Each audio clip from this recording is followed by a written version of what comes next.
Olá, boa noite. O governo vai aprovar uma medida provisória que vai dar apenas a empresas brasileiras multinacionais isenção e prazos maiores para pagamento de impostos. O governo também autorizou a criação de um programa de refinanciamento só para bancos e seguradoras e reabriu o chamado Refis da Crise, que prorroga o prazo de adesão para o parcelamento de dívidas com tributos atrasados até 30 de novembro de 2008. A maior parte das empresas produtivas de todos os portes, micro, pequenas, médias e grandes, foi excluída. É justo o tratamento desigual dado pelo Planalto aos diversos setores da economia? Para tratar dessa polêmica, o Debate Brasil recebe hoje o senador Álvaro Dias, do PSDB do Paraná. Boa noite, senador. Obrigado pela presença. Também recebemos aqui o economista Newton Marques. Boa noite. Obrigado pela presença. É um prazer. Bom, para a gente começar, por que não estender o refis da crise para todas as dívidas tributárias, independente da data do vencimento, senador? Bem, primeiro é uma confissão do governo de que o modelo tributário é desonesto, porque é impossível empresas subsistirem pagando impostos. É uma demonstração da impossibilidade de pagamento, porque não fosse acreditar dessa forma, teríamos que acreditar tratar-se de desonestidade dos empresários. E eu prefiro ver desonestidade no governo, que mantém uma carga tributária insuportável e adota esse modelo que é excludente, né? Que atende pontualmente alguns setores da economia e que estimula a sonegação, ou seja, pune os competentes, os corretos, os eficientes e beneficia eventualmente até a desonestidade, não generalizando, mas certamente beneficia os que são mais incompetentes e, o que é pior, estimula a sonegação. Porque de 2000 para cá, nós tivemos vários refis. Um após o outro, verificamos que aumentou a inadimplência. Dos envolvidos e beneficiados pelos refis diversos, né? 15% pagaram, pagamento em torno de 15% dos valores, né? De 55% a 85% foram excluídos do programa porque não pagaram, mas obtiveram a certidão negativa em função de estarem incluídos no refis. E ficam aguardando um novo refis, acreditando no novo refis. Então isso promove a injustiça tributária, promove a desorganização e não deixa de ser uma revelação de incompetência do próprio governo. E o senhor Newton, o que o senhor acha? Por que a gente não abre, né, para todo mundo que tem dívidas, não só até novembro de 2008? Eu vejo, concordo em parte com o que o senador falou, que eu acho que o governo apostou numa estratégia, né, vem apostando na renegociação, de que isso permitisse uma retomada da atividade econômica para alguns setores. Por isso é que essa exclusão de determinados setores, na minha visão, como economista. Então, procura aqueles setores onde aqui é mais representativo. Essa é a defesa que eu, como economista, poderia dar, porque o governo escolhe determinados setores e não abrange, né, não coloca todo mundo, ou seja, uma inclusão, né, de todos. Então, eu acho que o governo avalia, é muito difícil você perdoar, conforme o senador falou, que realmente seria um atestado de dizer, olha, quem paga em dia vai ser penalizado. Mas por que só até 30 de novembro de 2008, não até 2012, por exemplo? Aí eu já estou tentando aqui, não estou com a procuração do governo, mas eu imagino, porque como a crise foi em 2008, então, por isso aquela chamada de refis da crise. É para permitir com que aqueles setores que perderam muito com a crise pudessem ter um atenuante, uma colher de chá que o governo está procurando dar, mas concordo com o que o senador colocou, de que realmente você acaba beneficiando aqueles que vêm pagando em dia. Eu só queria fazer uma complementação, Éric, para dizer que também isso vale para os estados e municípios. Às vezes o governo também, quando ele perdoa, quando ele faz um refis para estados e municípios, também, de certa forma, ele está dando esse atestado de que realmente aqueles estados e municípios que pagarem em dia, eles vão ser penalizados em detrimento pagamento daqueles que não vão pagar em dia.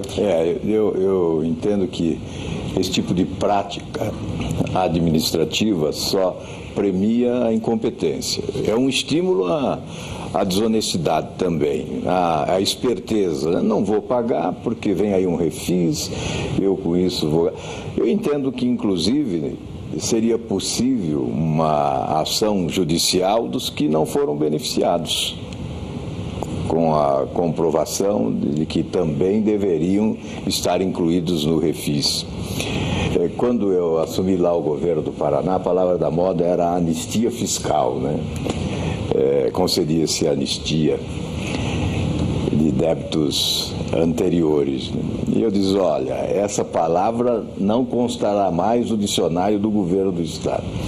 Exatamente porque isso beneficiava os incompetentes ou os desonestos, né? E um castigo perverso para os corretos, porque estabelece uma concorrência desigual, né?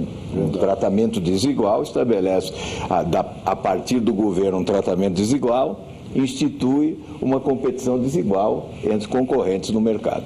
Agora, o senhor estava falando de inadimplência, mas o sistema tributário com uma carga alta de mais de 80 impostos, não seria ou não é o motivo da inadimplência?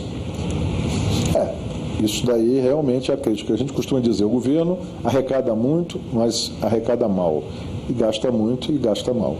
Então, se você tivesse uma reforma tributária, que é uma coisa, parece que é uma panaceia, a gente fala em reforma tributária, porque você tem que falar em 3 principais questões que você tem que resolver. É a partilha, governo federal, estadual, municipal, é a questão de você ter que ter um imposto sobre o valor adicionado, o valor agregado, que é aquilo, aí fica aquela discussão, vai tributar na origem ou vai tributar no destino? E tem a questão também de como é que vai ser o tipo de imposto. Nós vamos privilegiar mais os impostos sobre o consumo, sobre a renda ou sobre o patrimônio. Então você vê que essas 3 questões têm que ser resolvidas. E a gente vê que toda vez que bate no Congresso, não consegue, fica se procurando reformas infraconstitucionais e não existe, porque os estados mais ricos não aceitam, né, a negociação, entendeu? Uma renegociação, né? Não aceitam sentar na mesa de discussão, não é isso? Exato. Eu entendo que, como nós estamos sob a égide de um presidencialismo imperial, né, que governa, inclusive, através de medidas provisórias, impondo sempre sobre o Congresso um sistema promíscuo, né, um sistema corrupto que estabeleceu uma relação de promiscuidade, cooptando os partidos políticos e os políticos de forma geral, limitando a oposição à insignificância numérica, né? Isso implica dizer que reforma de profundidade só ocorre com a anuência do Poder Executivo, com a liderança da Presidência da República. E por que a Presidência da República não deseja uma reforma tributária? Porque adota a política do imediatismo, do oportunismo. O horizonte temporal de quem governa, e não estou me referindo apenas ao atual governo, o horizonte temporal de quem governa é a exata duração do seu mandato. Então não há visão estratégica de futuro. Teme-se perder receita num primeiro momento com a reforma que reduziria a carga tributária. E ignora-se que a médio e longo prazo se ganhará receita, porque a roda da economia girará com mais força, né? A economia crescerá mais e, por consequência, o poder público arrecadará mais, com a população pagando menos e de forma mais organizada.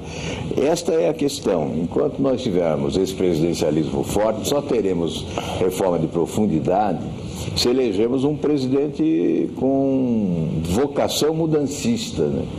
Moderno, com capacidade de mudança, com ousadia para mudar. Né? Senão nós ficamos nesse comodismo e o imediatismo é que prevalece. Refis é exatamente consequência dessa política imediatista. Agora, esse tipo de medida dificulta a vida da empresa, é um obstáculo para investimentos? É verdade, né? Porque a partir do momento que você faz... Porque eu vejo assim, o investimento, ele quer uma determinada estabilidade, tá certo? Nenhum investidor, nenhum empresário vai investir imaginando que vai ter solavanco na frente.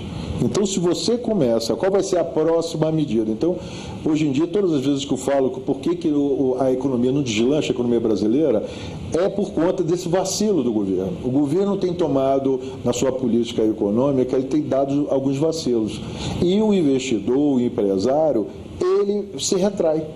Cada medida que você mostra vamos dizer assim, uma inconsistência do ponto de vista de você levar em consideração um tempo maior para tomar as medidas, ele se recolhe. Então, todas as vezes, parece que em vez de a gente imaginar que o estímulo está sendo dado, quando se toma uma medida lá, refis, ou uma medida de exoneração tributária, o empresariado, ele retrai. E aí, o que acontece? Ou o Estado tem que entrar para investir, e se o Estado retrai também, e aí o Estado fica com um problema fiscal, e aí também não vai ter o recurso para fazer essa alavancagem, então a economia não consegue deslanchar. Exatamente. Então, o tiro sai pela culatra, né, senador? A motivação desse refis foi exatamente o ajuste fiscal, o acerto de contas de final de ano, né? A receita teria que crescer 12% neste ano, e cresceu apenas 8% até agosto. A presidente Dilma, que vetou antes esse texto na medida provisória, que discordava, passou a concordar pensando no final do ano. Além daquela contabilidade criativa que nós combatemos, né, da mágica contábil que se faz no final do ano para alcançar o superávit primário. É que a poupança, né? Que em nome do superávit primário. O governo guarda para pagar os juros da dívida, né? Em nome do superávit primário que deve ser alcançado, a presidente aceitou sancionar essa proposta que ela vetara anteriormente. É que imaginava que ia arrecadar uns 16 bilhões, não é isso? Exato. Ocorre que, como já disse o Newton, né, o governo gasta mal e gasta demais, gasta desnecessariamente, porque estabeleceu paralelismos e superposição de ações, fez a máquina pública crescer de forma exorbitante para atender o apetite fisiológico dos que o apoiam nesse sistema de relação promíscua que desenhei antes. E nós temos um dado recente, em 6 meses, o governo gastou 49 bilhões de reais em despesas correntes, manutenção dessa máquina brutal, né? E investiu 333 milhões apenas. É uma inversão de prioridades, né? Enquanto cresceu despesas correntes para 18,8% do PIB, né? O investimento produtivo chegou a 1,1% do PIB. Então, realmente, nós estamos, imagino, né, sem pretender ser dono da verdade, eu não sou economista, mas eu creio que o governo está armando uma bomba relógio de efeito retardado. Agora, a medida do governo de beneficiar alguns setores em detrimento de outros é uma forma de barganha política, como dizem alguns parlamentares, senhor Newton? Olha, eu não vejo necessariamente, né, sempre questão econômica e política, ela acaba, né, se misturando. Mas eu vejo o seguinte, quer dizer, eu como economista, né, a minha visão econômica o governo escolheu alguns setores onde é que ele poderia, ele precisa do recurso. Então, ele acreditando, você vê que não teve sucesso. Nem todo mundo abraçou essa ideia, mas a ideia dele é falar assim, se eu consigo resolver, eles têm muito imposto para pagar, mas se a gente consegue um programa de refinanciamento da dívida e consegue arrecadar menos, mas pelo menos a gente arrecada nesse momento agora, porque o governo também trabalha com a agenda política. Ele tem que resolver. Imediatismo, mas ele tem que resolver esse problema, porque é um problema porque tem eleição no que vem, né, senador? Exatamente. Então, por isso tem que dourar a pílula agora. Mas ele arrecada um pouco mais, pode contribuir para o acerto de contas do final do ano, mas ele compromete o futuro. Ele está plantando uma prática que não contribui para o desenvolvimento do país, de forma sustentada. Empresas que vivem nessa desorganização permanentemente. Isso não é salvação para empresa nenhuma. E eu vejo até, Eric, que o que o senador está falando é porque o governo está refém, né, dessa agenda política, né, a agenda eleitoral. Então, por isso é que trabalha com imediatismo. Então, desde o início, e infelizmente agora no final de governo, é que a gente começa a ver isso daí. Mas o governo não aposta no médio prazo. infelizmente. E aí o que acontece? Fica atrás dos casuísmos, atrás dessas algumas medidas para tentar ver se consegue empurrar com a barriga. O senhor tinha me falado uma vez que isso é até uma prática rotineira, né? Numa época eleitoral, isso é ruim, entendeu, para o empresariado. Então o empresariado ele não quer, ele quer uma regra clara. O pessoal costuma dizer, o marco regulatório tem que ter regra de entrada e regra de saída. Então você tem que estabelecer um horizonte para ele poder tomar as medidas. Aliás, uma prática rotineira de todos os governos, o senhor havia me dito em outras conversas. O governo tem Ministério do Planejamento, mas não planeja nada, não tem visão estratégica de futuro. Houve uma época em que criou um outro ministério que foi ocupado pelo Mangabeira Unger, né? Não me lembro o nome do ministério, mas é que tinha essa missão, né? de preparar o futuro, né? E o que nós verificamos até hoje é o imediatismo absoluto, né? O governo age sempre para resolver problemas imediatos e vai avolumando problemas para o futuro, vai agravando a situação. É aquilo que eu chamo de bomba relógio de efeito retardado, que pode explodir no colo do país logo à frente. Esse imediatismo interfere na concorrência entre as empresas? Claro, evidente. Tudo que você pensar em termos de que não exista um plano de médio prazo, ninguém vai querer tomar nenhum tipo de medida apostando no curtíssimo ou no curto prazo, Eric. O empresariado ele necessita de tempo. Você não muda uma planta produtiva imediatamente. Você tem que ter prazo, você tem que ter tempo, você tem que ter condições, você tem que olhar o mercado. Não é pura e simplesmente você oferecer vantagem que o empresariado vai pura e simplesmente cair naquilo ali. Ele tem que ver se ele vai ter mercado. Então, por isso é que eu acho que o governo apostou, e às vezes eu fico criticando os economistas que são analistas a posteriori, que são os bons exumadores de cadáveres, de falar essas coisas depois que acontece. Mas eu reconheço que eu também errei pensando até quando foi tomar essas medidas anteriormente, eu achava que isso daria resultado. Porque no governo Lula deu resultado. Entendeu? Mas é porque a economia estava em outro ritmo, ela estava em ascensão, já vinha em ascensão. Então, quando veio a crise, e aí o governo Dilma tentou repetir a dose, quando na verdade tinha que ter outras condições objetivas para fazer com que o crescimento, o investimento fosse aumentado. Olha, eu tenho criticado muito aqui o Executivo, mas sem criticar o Congresso também. O Congresso tem sido responsável por absurdos, né? Nós chamamos lá em alguns casos de medida provisória Frankenstein, né? É um absurdo que o Congresso ceda ao lobby de setores mais organizados, né? Isso em detrimento especialmente daqueles setores mais enfraquecidos em matéria de organização. Então, os lobbies de setores poderosos da economia conseguem muita coisa no Congresso, conseguem inserir medidas provisórias. Nós já criticamos tantas vezes que a medida provisória chega do Executivo com 10 artigos à Câmara dos Deputados e vai ao Senado com 50, 80 artigos, né? Enchem de penduricalho, né? E a medida provisória se transforma em verdadeira árvore de Natal, né? Então, não é dessa forma que se legisla a favor do país. Até por fazer justiça, a presidente Dilma tem vetado inúmeros itens, né, de medidas provisórias que acabam sendo aprovadas no Congresso. Até para que os telespectadores entendam, quando a medida provisória chega ao Senado, ela está prestes a esgotar o seu prazo e ir para o arquivo. Então, advoga sempre o governo e os governistas que nós não podemos alterá-la, senão terá que votar para a Câmara e perderá validade. Então, aprova-se com todos os penduricalhos. Aí a presidente até veta alguns itens mais escabrosos, né, que acabam prejudicando o próprio governo, mas acaba cedendo, como neste caso, né, nessa última medida provisória, que beneficia alguns setores em detrimento de outros. Então, já que nós estamos falando... Inclusive bancos, né? O Banco E multinacionais também. Multinacionais. E multinacionais. Já que nós estamos falando do Congresso, há possibilidade de uma nova rodada de negociação incluir setores que ficaram de fora? Lá no Congresso? Bem, não creio. Quem conduz isso é o governo, né? Se houver interesse do governo, sim. O governo é que conduz. O Congresso é submisso ao Executivo em razão desse esquema a que me referi, né? que é um sistema que se transformou no Brasil em matriz de grandes escândalos. Fez surgir, por exemplo, o mensalão. A origem do mensalão é essa relação de promiscuidade.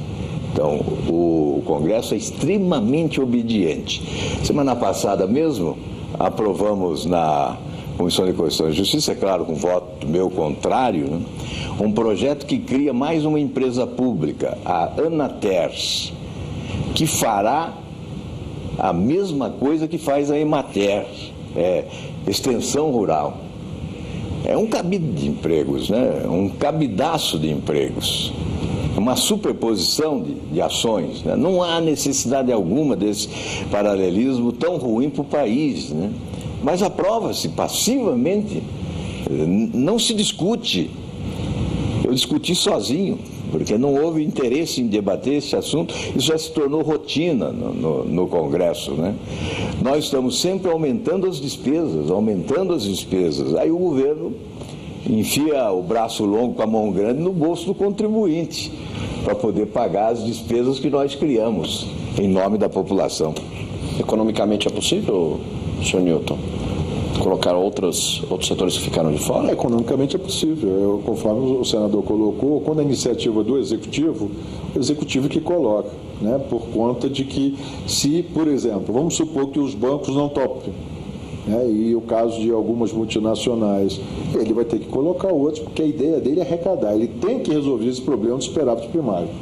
Entendeu? Esse é um problema, porque ou ele vai ter que cortar as despesas drasticamente, elevar a receita não tem condição, porque você está no momento de baixo nível de atividade econômica. Então, tem que ser pelo lado do corte. Para ele cortar as despesas, não há um ano pré-eleitoral, qual é a chance que vai ter, Eric, do ponto de vista do governo, fazer isso? É como cortar a despesa criando empresa estatal, né? Como citei como exemplo. O leilão de Libra também teve um objetivo fiscal. Arrecadar os 15 bilhões, que será uma contribuição fantástica para alcançar o superávit primário ao final do ano. Esse assodamento se deu por conta desse objetivo, né? Portanto, veja que o país entrega um patrimônio extraordinário, né? Entrega sobretudo ao capital estrangeiro, o PT que sempre combateu o capital estrangeiro, mas neste caso não é só 60%.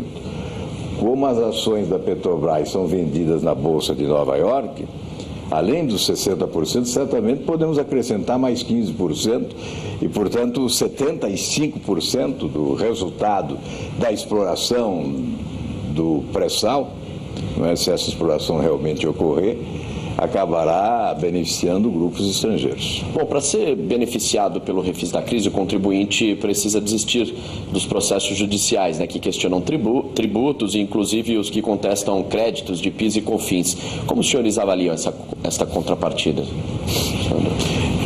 Eu creio que quem não quer ingressar no refis, não ingressa. Se achar mais conveniente manter as suas ações contra o Estado, manterá e não ingressará no refis, né? Mas certamente aqueles que podem se beneficiarão do refis, como vem ocorrendo. É porque tem a questão de licitações, concorrência, tem vantagens que tem aqueles que estão inadimplentes se tornarem adimplentes, então participarem. Então, eu acho que o governo aposta, o governo aposta. Por quê? Você imagina, se alguém tem que pagar 100, vai pagar 50 de forma parcelada, esse tende a ter, né, a apoiar, né, a aderir ao refis. Agora, aquele que acha que tem direito aos 100 e que não adianta ele perder os 50, você vai continuar. Porque você vê que é uma luta muito grande. Tem muitas empresas que têm ganho no Supremo, no STJ. E então, eu vejo aí que tem escritório de advogado que, né, que certamente aí vai ter muita influência do advogado, que vai prever possibilidade de vitória ou de insucesso, né? Seria o caso, por exemplo, de os bancos que não aderiram. Exato. Né? Então, por exemplo, ele fala assim, não, eu não vou pagar isso daí, eu quero receber aquilo lá, entendeu? Então, eles não vão aderir, então vai ser difícil o governo conseguir que eles aderam. Vai depender muito da soma com A soma do que está devendo, do que precisa receber para adesão. O que é grave nisso aí é esse balanço, né? 15% apenas acabam pagando depois de aderir, né? Ou seja, obtém-se uma certidão negativa e não se cumpre o compromisso de pagar as prestações, né, nesse reescalonamento feito, e acabam sendo excluídos depois e aguardam um novo refis para nova adesão. Bom, o programa de refinanciamento de impostos para multinacionais não vai garantir às companhias usar o benefício de acordos internacionais que reduzem os tributos. Quem quiser aderir ao programa poderá descontar o imposto já pago lá no exterior, mas terá que pagar a diferença aqui.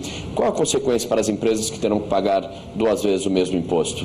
Bom, eu vejo assim, a questão aí está muito ligada, tem a questão tributária, mas tem a questão do balanço de pagamentos também, que você vê que tem muita remessa de lucro e o governo gostaria que isso daí não fosse feito de uma forma única, né? Se você tivesse que escalonar, então, aí as empresas vão olhar para isso daí, ver que tem benefício e o governo não vai ter uma pressão de balanço de pagamentos, que de certa forma, isso, ainda mais numa situação como nós estamos com déficit de balanço de pagamentos, e se não houvesse uma medida que permitisse esse reescalonamento, por exemplo, da remessa de lucros, essas vantagens que as empresas podem oferir, o governo também teria problemas, você entende? Porque o maior impacto agora, hoje em dia, é com relação à questão do balanço de pagamentos, a questão fiscal e a questão da inflação. Se você puder, você pode dizer tudo, né? Praticamente é tudo, mas se você consegue resolver a questão fiscal, uma parte, você consegue minimizar o problema do balanço de pagamentos, já você consegue, dos 3 problemas, você consegue ter mais ou menos equacionado 2. E o que o senhor acha, senador? É complicado para a empresa que paga 2 vezes? Porque essa medida também veio, né, segundo aí o governo, ajudaria, beneficiaria a Petrobras. Aí eu fico com a opinião do economista, né, que certamente tem mais informação e preparo para responder sobre uma questão técnica como essa. Porque beneficiaria principalmente a Petrobras, né? Você está olhando a Petrobras por conta de que ela atuando lá no exterior, né, conforme você tinha colocado, ela vai competir com as outras e aí a Petrobras está sendo sangrada. Porque não está tendo reajuste, a política da Petrobras é muito influenciada, é preciso, como fala, a autonomia do Banco Central está precisando da independência da Petrobras, né? E a Petrobras é sociedade anônima, né? Então é um negócio mais complicado, né? E então eu acho que está visando muito mais, e se fosse para beneficiar somente a Petrobras, você ia ver, está direcionado, então você abre e aí também alcança as multinacionais, principalmente com relação à remessa de lucros. O deputado Antony Garotinho, líder do PR na Câmara, na época da discussão da medida provisória que incluía o refis, se não me engano a medida provisória era 64, né? O relator era o Gin Argelo, ele disse que esse refinanciamento não era um presente de mãe para filha, mas sim um presente de manteiga para filho. Como que o senhor viu, como que o senhor vê essa ironia feita pelo deputado? Bom, eu acho que nós podemos fazer a ironia que desejarmos, né? Mas o que é fundamental destacar é que essa política de tapa-buracos, que resolve a situação aqui e ali, beneficia um e desestimula outros, né, não constrói o Brasil do futuro. Eu acho que nós temos que almejar muito mais. São reformas... Temos que acabar com o improviso, né, senador? Temos que promover reformas radicais. Veja, isso é fácil constatar. Depois do Plano Real, que reforma ocorreu no Brasil? Zero em matéria. Não se deu um passo adiante depois do Plano Real. E olha que já não é sem tempo. Promessas, tivemos muitas... Em 94, né? Exato. Nas campanhas eleitorais, promessas de reformas. Não houve um candidato que não prometesse promover reformas. E a reforma tributária principal, nem a reforma política acontece. Então não há interesse em reformas. Eu não acredito que o Brasil possa alcançar índices de desenvolvimento compatíveis, né, com as suas potencialidades, com a sua grandeza, mantendo esse sistema. Primeiro, o sistema político de relação promíscua entre os poderes. E segundo, evidentemente, essa política tributária que esmaga e desestimula o crescimento econômico. Qual a saída para o empresário que ficou de fora e não consegue refinanciar os impostos, atrasados porque recebeu um tratamento diferenciado do governo e, portanto, vai ter dificuldade para investir na empresa? Como que ele... Isso aí vai ser, ficando de fora, né, para aqueles que têm uma carga tributária que já está tendo dificuldade, ele passa a não ser competitivo, até mesmo com esses que vão ter esse tratamento diferenciado. Então, eles vão ter que reduzir muito os custos, entendeu? Aumentar bastante a produtividade para enfrentar. E é um momento que é de crise internacional, entendeu? Então, fica difícil, entende? Então, eu não consigo ver que eles tenham tanto benefício, né, quando existe uma medida dessa para beneficiar determinados setores. Agora, a pergunta que se coloca é por que os bancos não toparam? Por que alguns setores não topam? Então, aí você tem que ver, se por acaso aqueles que ficaram de fora tivessem também um imposto muito elevado, estavam discutindo isso na justiça, eles teriam que aguardar e dizer assim, olha, o judiciário, você tem que acelerar aí, né? Eu vi agora recentemente que tem uma causa aí gigantesca de vários planos que o Supremo vai ter que julgar isso, entendeu? Então isso aí pode impor prejuízos sérios para os bancos ou não. Então isso aí vai ser uma decisão que vai ter um impacto macroeconômico relevante na economia.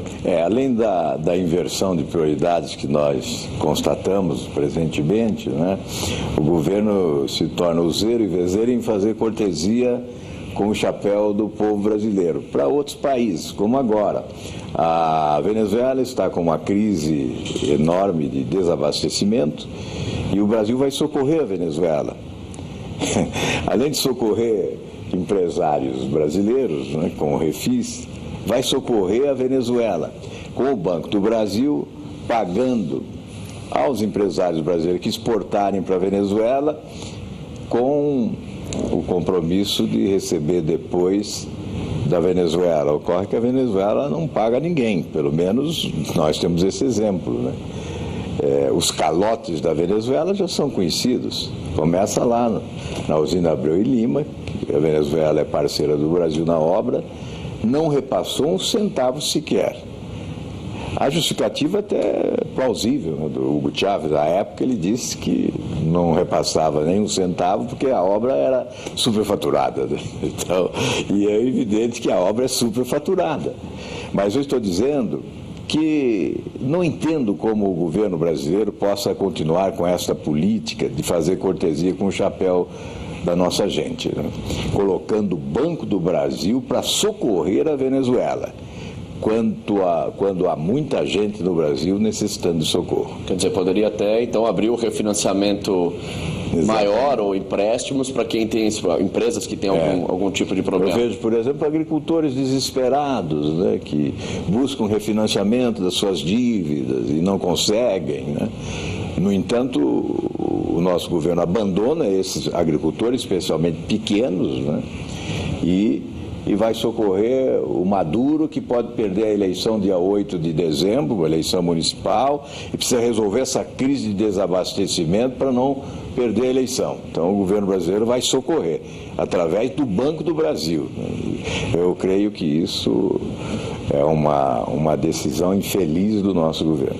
Bom, atualmente o governo arrecada 10 bilhões de reais com o refis da crise e, reabrindo aí o prazo de adesão, ele pretende arrecadar o triplo desse valor. Bom, então, se a proposta é arrecadar mais, por que não abrir o refinanciamento para todos? Voltamos àquela questão. Então, eu acho o seguinte, é difícil operacionalizar, e aí eu estou com o senador.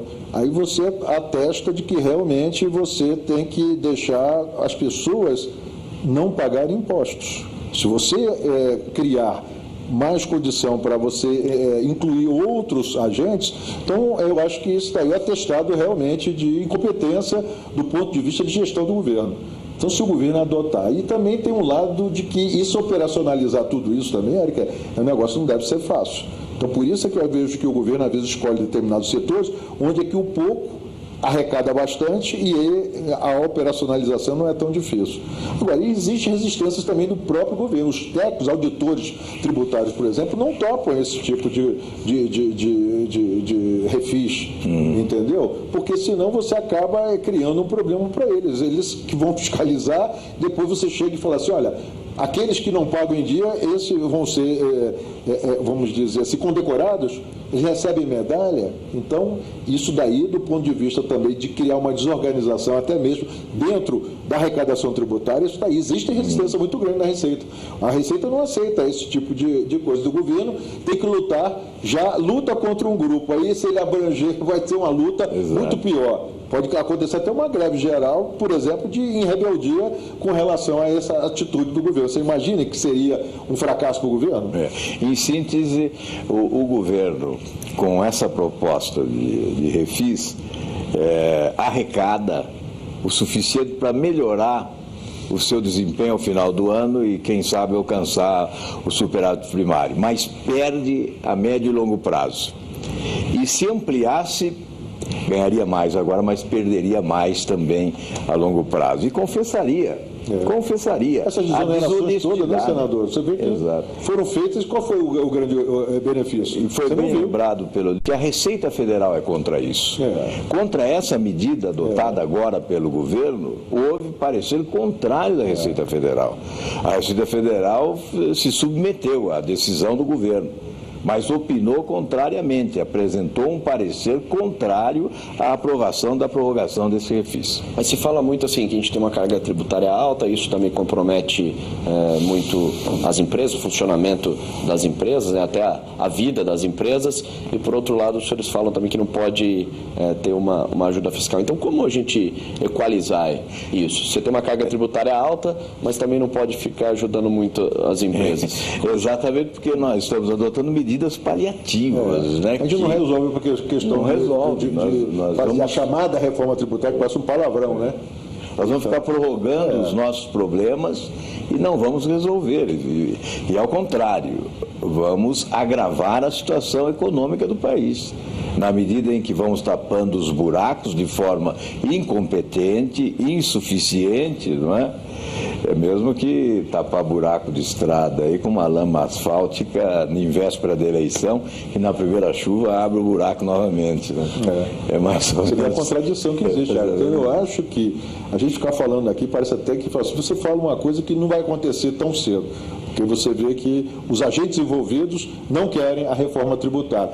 Mas se o governo, já que conforme o senador falou, tem a força, consegue impor no Congresso as mudanças que lhe convém, por que não também trabalhar em função de você fazer? Aí, nesse caso, tem os interesses políticos. Aí eu concordo com você, entendeu? E aí teria que contrariar esses interesses políticos. Caso contrário, você não tem o quê? Um determinado panorama para médio e até longo prazo, porque a longo prazo estaremos mortos, mas pelo menos a médio prazo para que os investimentos sejam feitos e você tenha uma determinada estabilidade. Tem horizonte para o setor empresarial. Se a gente continuar nisso daí, pode resolver até a reeleição da presidente, por exemplo, mas não se resolve o problema e ela vai transferir esse problema, se ela, caso for reeleita, ela vai ter que ter esse problema. Então, enquanto a gente assistir isso, não se resolve, porque senão é isso que você fala. Se a carga tributária ela está sendo muito alta, mas não está sendo distribuída, de certa forma, nos ombros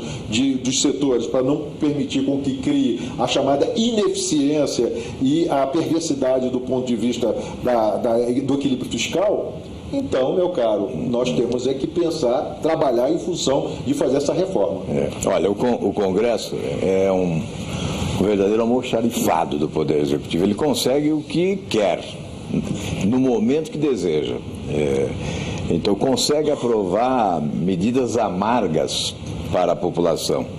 Imagine uma reforma tributária, como teria o governo facilidade de passar no Congresso se ela reduzisse a carga, sem dúvida nenhuma, e poderia adotar um modelo tributário moderno, né, capaz de realmente dinamizar o processo de crescimento econômico, promover a justiça fiscal e uma melhor distribuição de renda, né? Aliás, política tributária é para isso também, para melhorar a distribuição de renda. E nós mantemos esse modelo superado, retrógrado, né?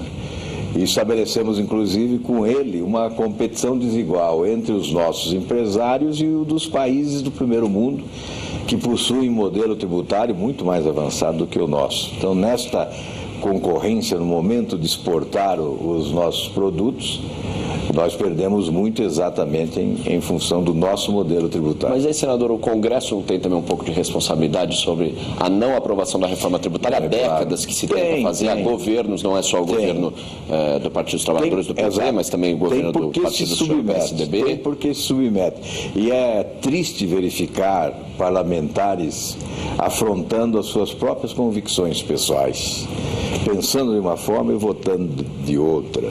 E o que é pior, fazendo um discurso falso e o voto, portanto, a prática totalmente distante do discurso pronunciado. Então, isto é real. Agora, nós temos que dar um desconto ao Congresso em função do sistema presidencialista imperial, né, de força, que exige a presença da presidência da República. Veja, o presidente da República elege presidente da Câmara e do Senado.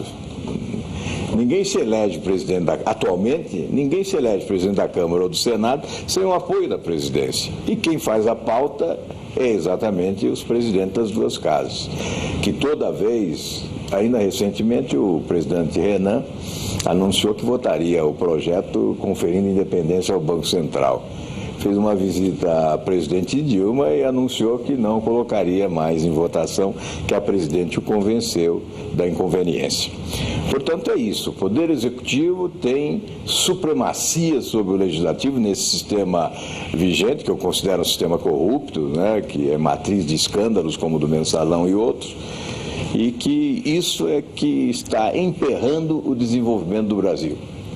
Essas reformas são essenciais para que o Brasil possa avançar. Mas, Érico, eu queria até fazer uma pergunta, aproveitar que o senador está aqui. Um momento que eu achei que poderia acontecer, senador, foi no momento Fernando Henrique, porque quando ele tinha a medida provisória na mão, ele poderia ter feito essa reforma tributária. Aí eu já estou fazendo uma pergunta aqui de entrevistador. Fique à vontade. Porque naquele momento o Fernando Henrique, que tinha justamente condições melhores do que os atuais, e não conseguiu fazer a reforma tributária, senador? A prioridade foi o plano real, né? Foi a estabilização da economia. Eu não posso te afirmar que esta foi a razão, né? Ou se existiram outras razões. Até porque no primeiro mandato do presidente eu não era parlamentar, eu estava sem mandato. E no segundo mandato dele eu fui governo durante 6 meses apenas, depois fui para a oposição. Mas foi um momento apropriado, exato, né? Aparentemente. Né? Economicamente era melhor para você fazer. Não tinha limite de medida provisória, não é isso? Então ele podia fazer até por medida provisória. Como hoje, né? Mas a prioridade era o plano real, era a estabilização da economia, as medidas consequentes, né, como lei de responsabilidade fiscal. E eu não sei agora, em razão da sua pergunta, estou refletindo a respeito, não sei se uma reforma tributária naquele momento início, porque você tinha força na mão, não tinha limite de medida provisória como tem hoje em dia, apesar de que todo o imperialismo do governo, né? Mas eu acho que a situação era mais fácil de você tal, mas talvez o senador falou, a preocupação era com a estabilidade macroeconômica e ficou para um segundo plano essa questão e aí não teve... Mas a reforma está sempre ficando pelo jeito para segundo plano. Senhor Newton? Aí a reflexão a reforma tributária debatida naquele momento comprometeria o sucesso da estabilidade econômica? Esta é a questão. Então, era a questão principal, né? Bom, então nós já estamos chegando aí na reta final. Uma conclusão, uma consideração final para os nossos telespectadores agora na reta final do nosso programa, senhor Newton Marques. Voltando àquela questão que desde o início nós estávamos comentando, eu e o senador, se o governo continuar com esses casuísmos do ponto de vista de política macroeconômica, não vamos conseguir no cenário de crise, porque se não tivesse um cenário de crise, poderia até termos outra situação. Mas nesse cenário de crise, grave crise mundial, financeira mundial, eu não vejo outra possibilidade se o governo não procurar negociar com o Congresso uma mini reforma tributária, porque senão nós vamos ficar sempre assistindo esses paliativos, que não consegue aumentar os investimentos, não consegue trazer o médio prazo e, com isso, não resolver os problemas principais. Senador Álvaro Dias, sua palavra final. Com tantas potencialidades, né, naturais, potencialidades econômicas, como pode um país como o nosso figurar no ranking da América Latina em matéria de crescimento econômico em penúltimo ou último lugar? Entre os países emergentes, em penúltimo lugar, ganhando apenas a Noruega em função do impacto forte da crise do euro. Como? Qual é a razão? É porque nós não estamos fazendo as reformas. Ficamos com essas medidas casuísticas e imediatistas, tapando buracos, e não promovemos as reformas necessárias para o país avançar. Mais uma vez, queria agradecer a presença dos senhores. Chegamos ao fim de mais um Debate Brasil. Obrigado pela sua companhia. Na semana que vem tem mais discussão. Até lá, tchau.